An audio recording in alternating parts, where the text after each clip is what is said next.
To automate your event follow-up emails inside Brevo, you'll build a workflow that listens for new attendees, waits a custom delay, then fires off a thank you message or survey exactly when you want. I'll take you through every screen, starting right where you are now. Open your browser and head to Brevo's website, sign in with your credentials, and wait for the dashboard to load completely. I always double-check I'm in the right account if I manage multiple teams. There's a profile switcher in the top right. That small habit saves you from building an automation in the wrong workspace and then wondering where it went. Once the dashboard is up, look at the left sidebar. You'll see menu items like campaigns, contacts, and statistics. Click Automations. This page lists all your existing workflows, whether they're active or paused. Take a quick scan. If you've got several running, you'll want to give this new one a clear name right away. So let's do that inside the builder. Now, up in the top right, hit the blue Create an Automation button. A panel slides out. Choose Create from Scratch. The workflow builder opens, showing a blank canvas with a trigger node sitting at the top. Starting from scratch means no preloaded steps you don't need.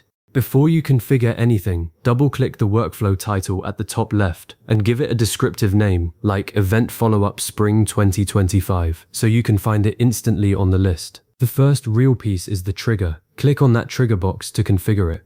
Brevo will show you entry points, contact added to a list, tag added, a webhook, and more. For event follow-ups, I'm a big believer in using a dedicated attendee list or a specific tag, not your main newsletter list. I've seen people accidentally connect to their general subscriber base, and then every new person gets a thanks for attending email that makes no sense. So if you haven't already, hop over to Contacts, create a list called something like Webinar March 2025 Attendees, or assign a tag such as Attended Nash March Event. Then come back, select Contact Added to a list, and choose that list from the dropdown. If you're using tags, pick Tag Added and type the exact tag name. Either way, only people who attended your event will enter. Click Save and the trigger block updates to show your condition. Now we need to build in timing. Click the small plus icon just below the trigger.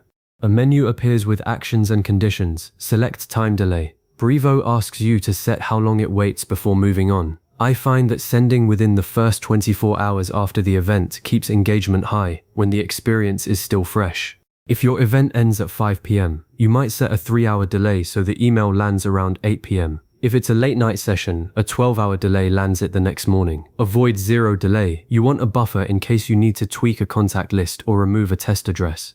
Set your hours or minutes, then click Save. The delay block appears with a clock icon. Next comes the actual email. Click the plus icon below the delay and choose Send an Email. A panel opens for template selection.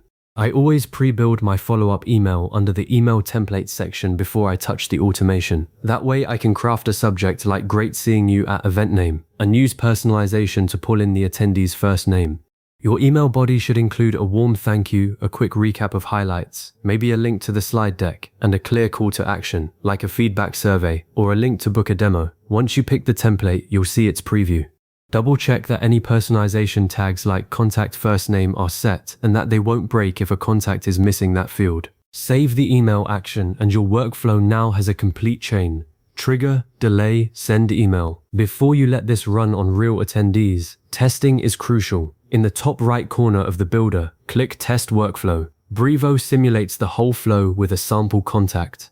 Enter an email address you own, ideally a test contact already in your attendee list. Watch the inbox, verify the delay works, the links go where they should, and the layout renders properly on mobile.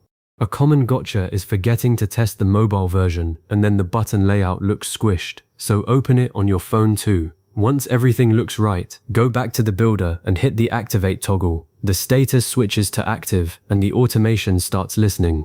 From that moment, any new contact added to your chosen list or tag will receive the follow-up sequence automatically. Now your automation is live. I recommend checking back on the automations page every week or so. You'll see columns for sent, opened, and clicked. If open rates are lower than expected, try adjusting the delay time or rewriting the subject line. Brevo's reporting is right there, so you can refine it after each event. And if something goes sideways, open the workflow, click the activity log, and you'll see exactly which email bounced or why a contact didn't get it. You now have a complete automated event follow-up system inside Brevo.